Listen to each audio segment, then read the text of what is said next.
here we are again. Me at my pathetic attempts to try and cook something decent for myself. But today we're going to try something a little bit different.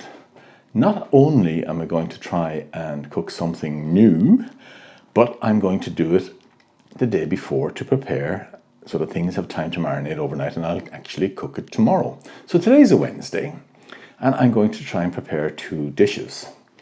Those two dishes are a Japanese version of fried chicken called Karaage and another kind of Japanese Chinese dish, this one's based more on a Chinese recipe called Gozya. So I'm going to start preparing the ingredients, and this time I really want to show the prep as well. So I will prep everything, stick it in the fridge overnight, and then tomorrow we'll cook it. Okay, I'll just get set up and let's go.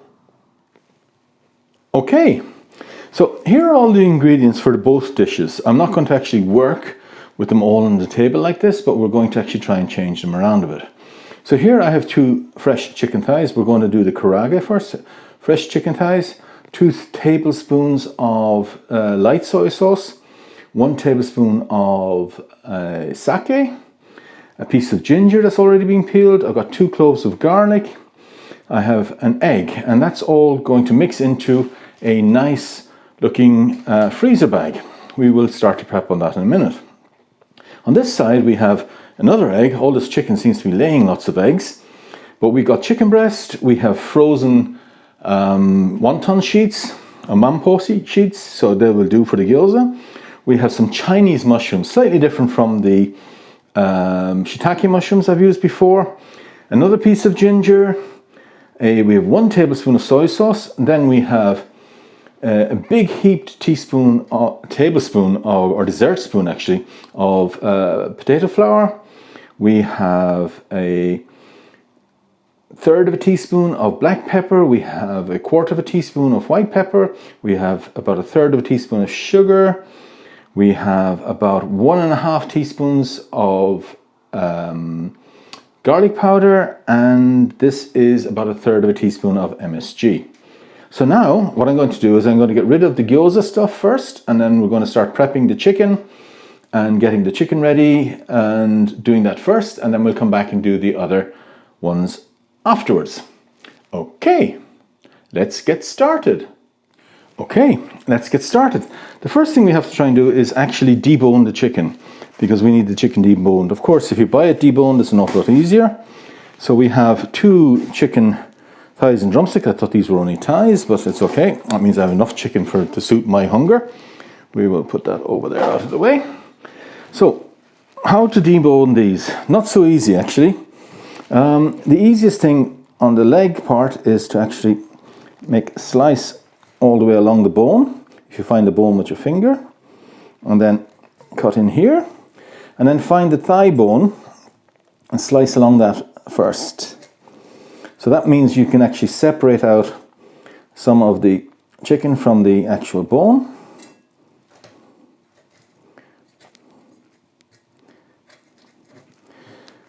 And it starts to come away. Okay, let's just work on this. Of course, I'm no expert, because that's the whole point of this, is me learning. But I have done this in the past a little bit. I've done one time already. So here I want to take off some of this meat here and then slide it in on the bone here and see if I can start getting it off. What I'm going to actually do is I'm going to keep the skin on. A lot of people say take the skin off, but I really like fried chicken skin, so I'm going to leave it on there, and I'm just going to try and free off as much meat off the bones as I possibly can and get it up here. It's not so easy, but you get the picture, I think. Let me get it in there. Just be careful, take your time, and it's not so hard. Get the oyster out, nicest part of the chicken almost. Get that out and get that into it.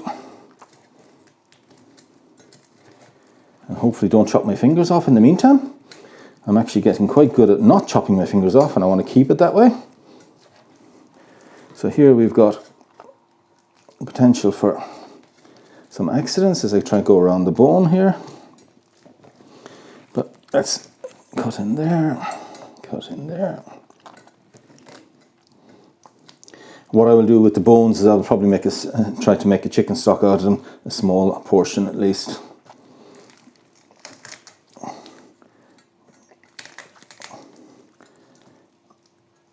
Okay, I'm going to take that piece out, take that around here. But as you can see, even an amateur can do this, because I am a complete amateur. Of course, any professional chefs that ever watch this will probably be laughing their heart out. There's a much easier way to do it. But actually, not too bad. The bone is quite well taken out, and I've still got a lot of meat on the thighs. That's good. We'll pop that over here for the moment, and we start on the second one. So again, find the bone, slice down along it.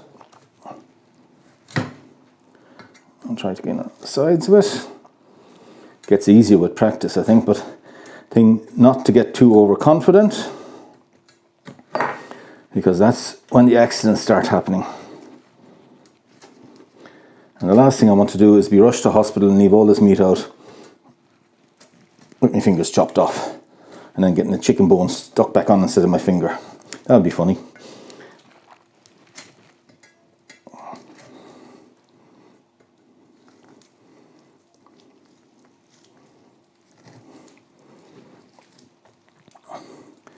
Let's see, it might be easier going around that way.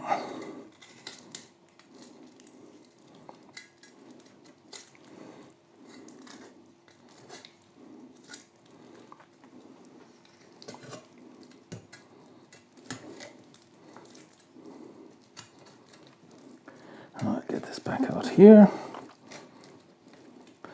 I'm sure if there's any vegetarians watching this, they would really hate this. But, okay. Such is life. If you want to eat meat, I think you should actually be prepared to prepare it yourself and eat it. Oh, I might have caused a controversy there, but it doesn't really matter. Just my opinion. That's why I really like that show on the UK one, which was Kill It, Cook It, Eat It. It meant that you knew exactly where your food is coming from. Right, so here we have mostly fairly well prepared, not a lot of meat left on them, so they will go in for stock. And we have 2 pieces of chicken thigh and drumstick ready for chopping up and putting into the bag. What I'm going to do is, normally I should chop these into sort of bite-sized pieces. I haven't actually remembered to take anything. I will just go and get a bowl so I can put the bones into. Here we go, off camera. And then I will get the chicken. Normally I like to just give it a little chop around there just to... So then I want to get some bite-sized pieces. I'm going to try and get 6 pieces out of each piece of chicken. So I will just do 1 slice there, 1 slice there. Then we will slice that in half. Slice that one in half. And then slice that one in half. So that's 6 pieces out of 1.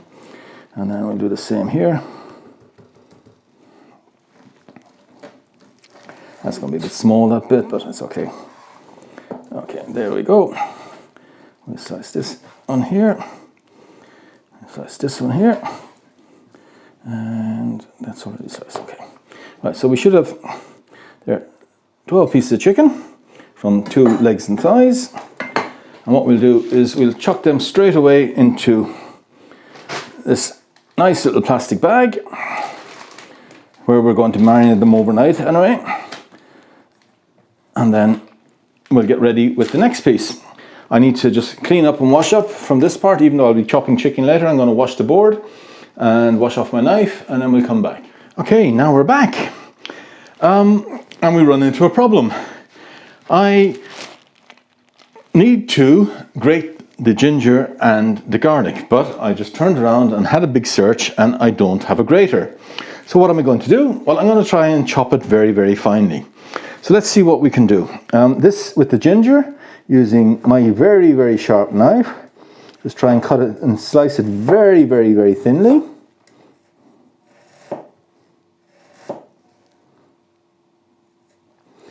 For the last little bit, these are actually quite nice and thin, as you can see. If I am very, very careful, I can slice like this through it. One thing you really need is to have a fairly decent sharp knife. They don't have to be expensive knives, they just have to be sharp. And I do have a tendency to sharpen them quite a lot. So here, now, if I line all these up in a row, and then I can try to, should have really kept them in order, but I'm not really good at that, so we'll pop these in here like this. And what we can do is we can slice them in this direction first, and then if we slice them very, very thinly in this direction, we can slice them in the other direction, and we've basically got something very similar to a grated or minced garlic. So let's try that.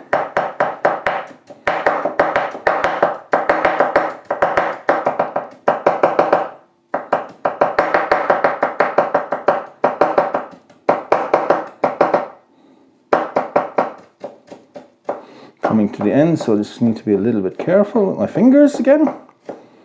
Actually, you should always be careful with your fingers, but here we go. Just get the last little bits in. Oh, there's one little piece trying to get away. We'll get him though. So these are really, really thin slices, as you can see, really nice and thin. So in actual fact, very, very similar to a grater. So now what we'll do is we'll just chop them in this direction.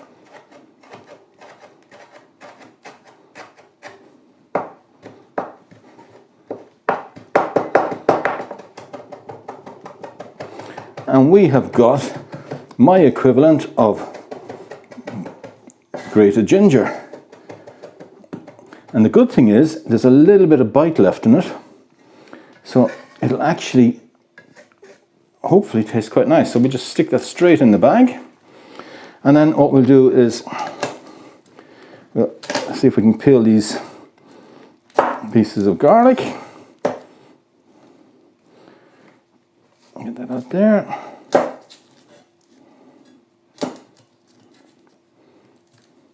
Oh, come off. I hate garlic skin, it gets everywhere and it's really tough to try and keep it off. Right, here we go. So with this I'm going to try and do the same thing, but I'm going to try and slice it very, very thinly as well, if I can possibly do. In this direction first.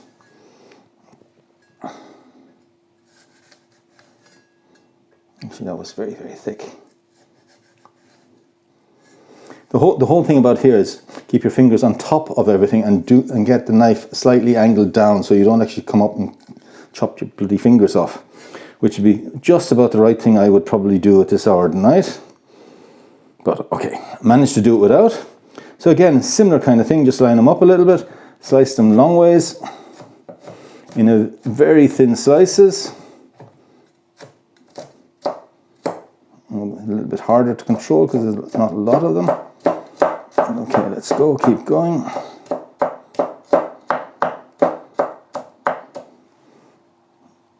I'm trying to do the same thing in this direction.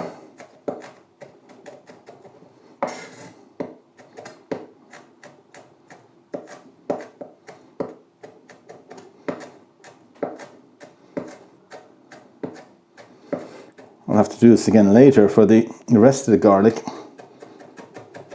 or ginger for the other recipe as well, because I think that I should really have cheated and just used a garlic paste and a ginger paste that I got in the fridge. But okay, where's the fun in that? Choppy, choppy, chop, chop, chop.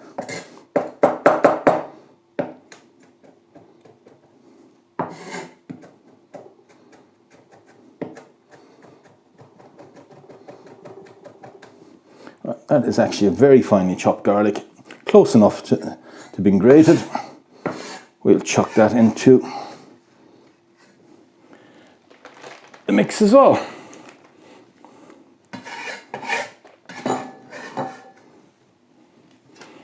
So we'll get that in there. That's all the garlic in. Right, the next things to go in then are the sake and the soy sauce. And basically what we have to do now is just close it up a little bit, You don't have to seal it yet because we just want to give it a mix around, get everything moving around, get everything starting to coat nicely. And then what we're going to do is we're going to beat the egg and put the egg in also. This seems to be leaking, this bag, a little bit. Shouldn't be. There's a bloody hole in it. Okay, I need to clean up, put this into another bag. Okay, another bag, a little bit smaller, but it'll do the job. So now all I've got to do is beat this egg and chuck it in there. Beating an egg is rather easy, but I'll still leave it on camera just to show that I do it and I don't use anything else. I'm just using a fork in this bowl. Come on, split your bugger. Okay. There we go, we don't need to keep the yolk together. Chuck that in the bin. Just give it a good mix around. Wow, makes lots of noise. If I don't let it jump up and down, it's not too bad. That's well mixed enough. So that's going to go in the bag.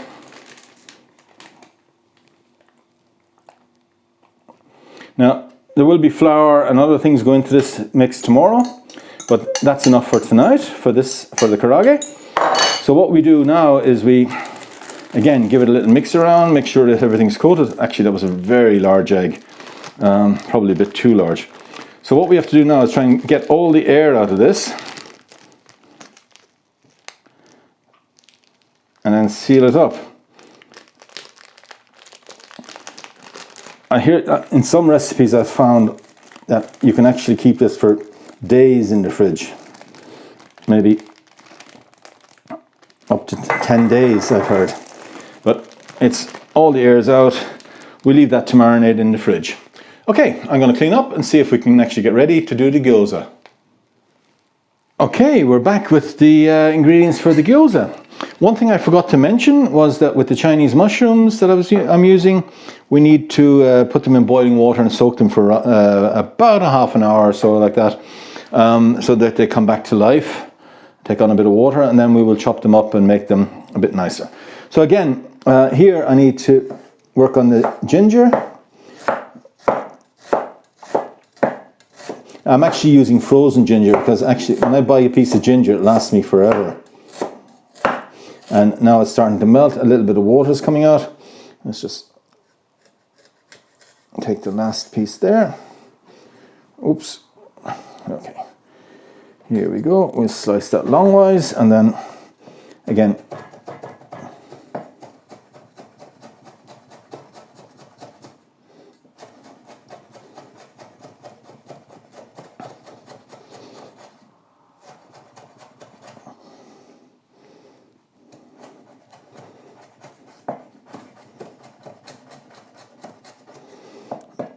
it is quite a bit easier to chop with fresh ginger as well.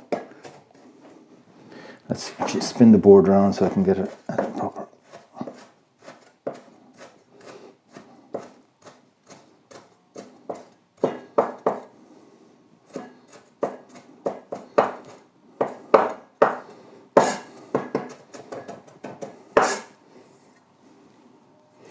Here's a big bit I missed, it was on the knife.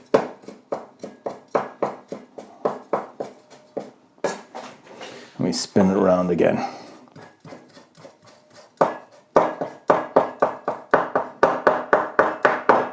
Right, that's the ginger all nicely done. And then we should do the same with the mushrooms. And take them out one at a time. Normally I like to cut out, let me just get a scissors. I like to cut out the actual stem a little bit. Cut that out of there. It's usually quite woody.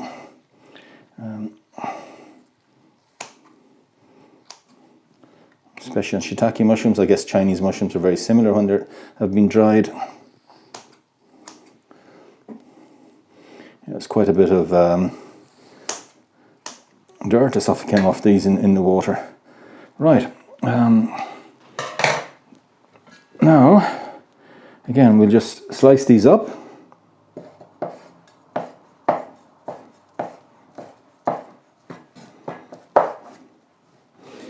Actually, I broke my microphone, and as you can see, there was no proper sound. So I'm saying lots of interesting things, but you can't hear it.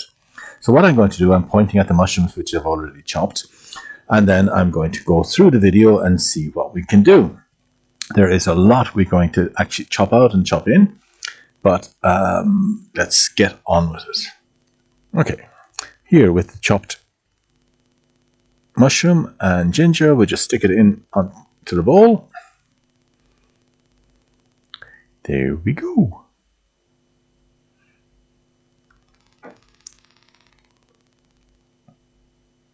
It's a lot more interesting when you do it the first time. This is the beginning of Disaster 3. Disaster 3 is I damaged the wonton skins. I was just showing some of the wonton skins that started falling apart because they were still partially frozen. So I wasn't going to have enough skins to be able to actually manage to do all of the gyoza. So I was explaining what not to do. So make sure they're defrosted before you try to separate them. Okay, here now I'm going to take the chicken breast out of the packaging. I'm only going to use one chicken breast for this particular recipe. So I'll take one out and put the other one away. So this is just a single chicken breast, but we need to slice it and dice it up really, really finely. So the main thing is I'm going to slice it lengthwise first to try and separate it out. Flatten it a little bit. Actually make it a bit safer for myself and turn it upside down for the first cut. And just slice it lengthwise, keeping your fingers well out of the way of the blade. So that's the first nice thin slice, which will be good for chopping later. And then we chop it again one more time through the breast, making sure we don't chop our fingers off.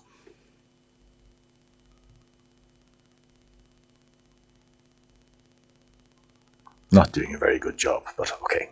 I'm still a learner. So next then we have to chop it lengthways.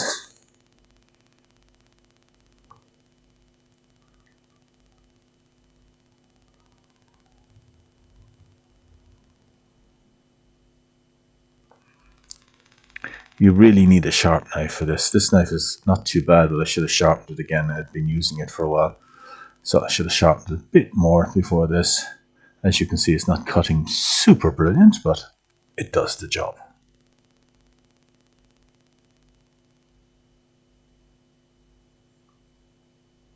Running a bit out of space, so trying to make some more. Just keep slicing longwise. You need to keep it sort of like 4 or 5 millimeters max in terms of the width.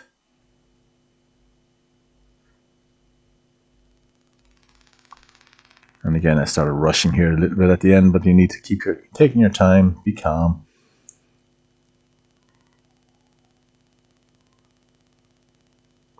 And that's basically the long slice is done. So now it's time to actually turn it around and slice it a bit the other way to actually make very, very small dices. This is relatively easy part. Again, some of these are a little bit on the large side, so I'm going to have to double chop again a little bit later.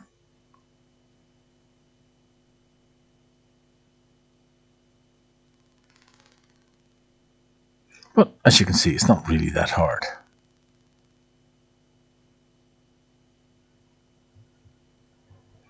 Now I'll give it a bit of choppiness to try and chop some of the bigger bits up. Again, a sharp knife really makes it much better because it doesn't squash the meat as much. Could have used the blender, but I don't like the texture of blended chicken.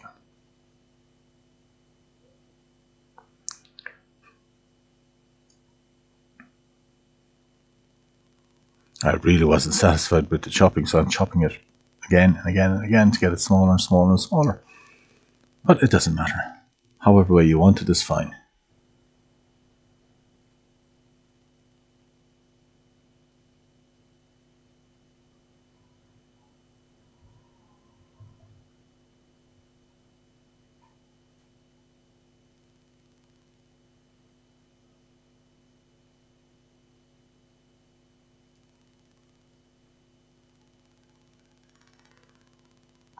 Then put it in the bowl.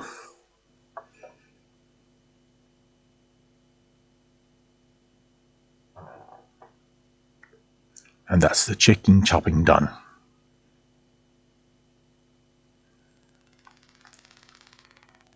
Now it's time to clean up the board and the knife again.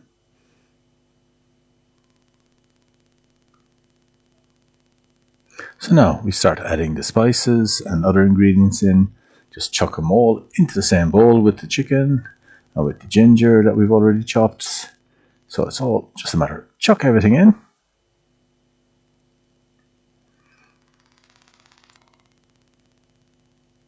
Then add in the soy sauce.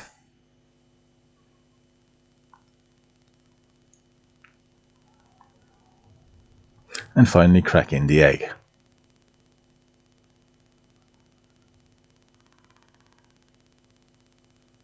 Now it's time to get your hands dirty. After throwing the eggshell away, of course. So it's just a matter of mix it all around, make sure it's really well mixed. Mixy, mixy, mixy, mix.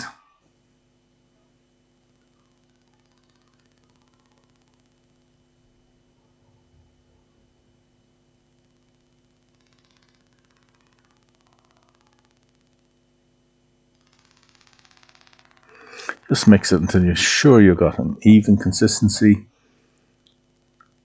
And then we'll just cover it up and leave it overnight.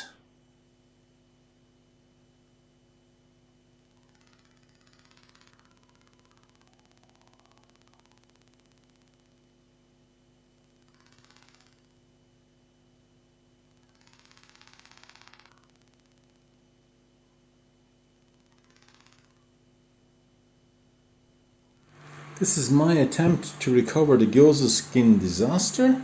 I've actually rolled it out and it looks really nicely thin. I put all the damaged gyoza skins together, re-rolled them out with a bit of flour, and it's looking not so bad. I'm going to try and cut them out and make some new skins, and let's see how it goes.